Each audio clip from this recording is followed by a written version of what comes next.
Hey guys, this is Chong here. I just came back from Vegas. It was a historical milestone. It was such a emotional win for all of us. I actually read some of the reactions from some UFC fighters, and I want to address some of the comments they have, right? I don't necessarily agree with all of them, right? It is a fantastic fight, no matter what, regardless of who wins and who loses. But the comment from Valentina, I don't think is necessarily true, right?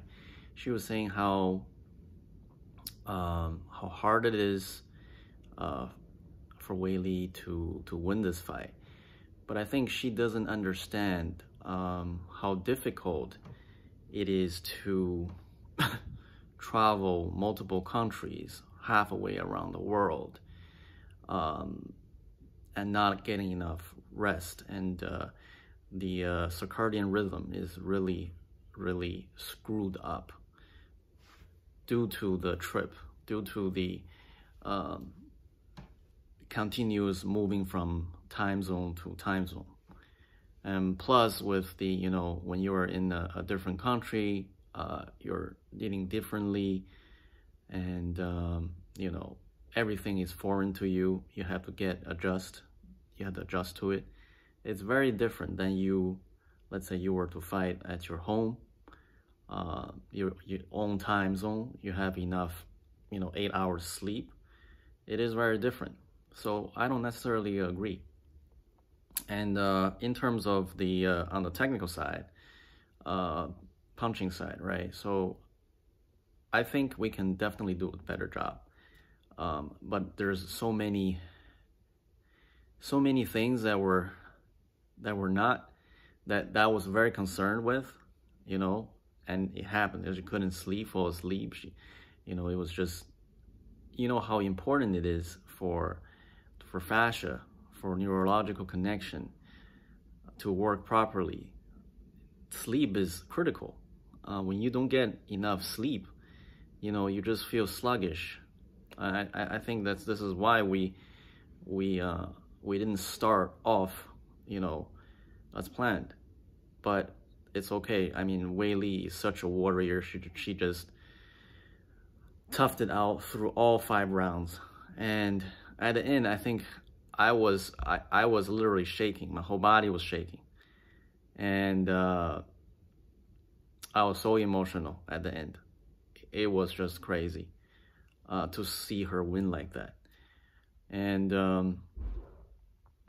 I think one thing I noticed though is that our punch didn't, for majority of the time, except 2 instances, it went to the chin, but the other times it went to where the hematoma was developed, right?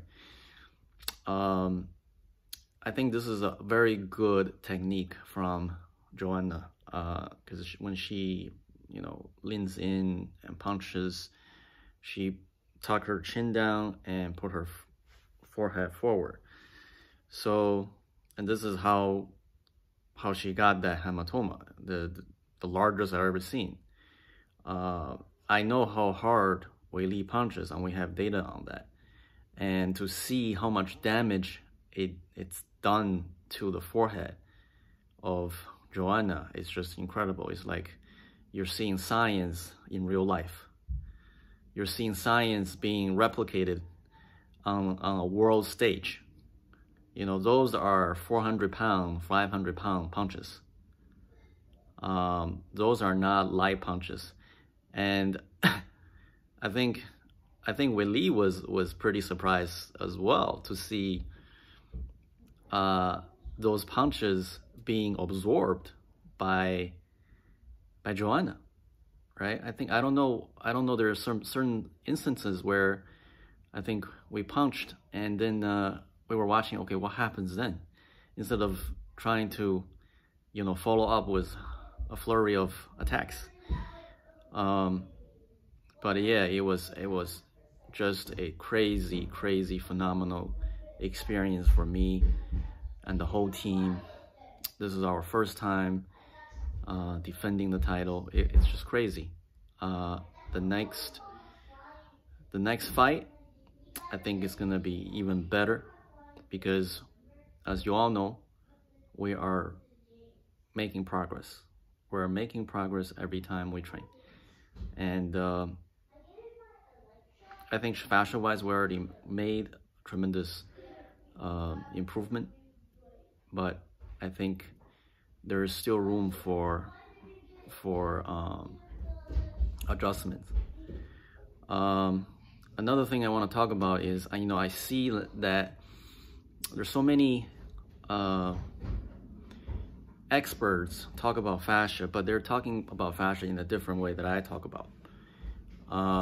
They're talking about fascia from like a massaging point, a soft tissue recovery point. The way that I'm talking about fascia is really from a holistic movement point of view. A lot of things I see on the internet and in some seminars, I think is completely useless. Hey, you get it from me. If you don't like what I'm saying and you don't believe what I'm saying, you can follow somebody else that you believe. But what I'm saying is fascia is really hard to modify. It doesn't. This is why there are Chinese massage techniques for soft tissue. Number one is the gua sha technique. It's in the in the Western world, it's similar to scraping. Okay, so we understand scraping, but gua sha has existed for 1,000 years. Number two is the cupping. These two methods will influence the fascia in a very profound way that affects the body organs and the health of the body. Okay, so the reason why cupping works is because you're holding the fascia web in a consistent manner for a period of time. Again, this backs to our training, right? So what are we doing with our feet? We are training our feet to adapt to fascia tension for a consistent period of time, to modify the fascia tension within the body and the fascia network within the body, right? So it's very different than just a simple massage. I mean, simple massage helps to a certain extent, but it cannot influence the deeper intrinsic muscles or your organs or your fascia. Just by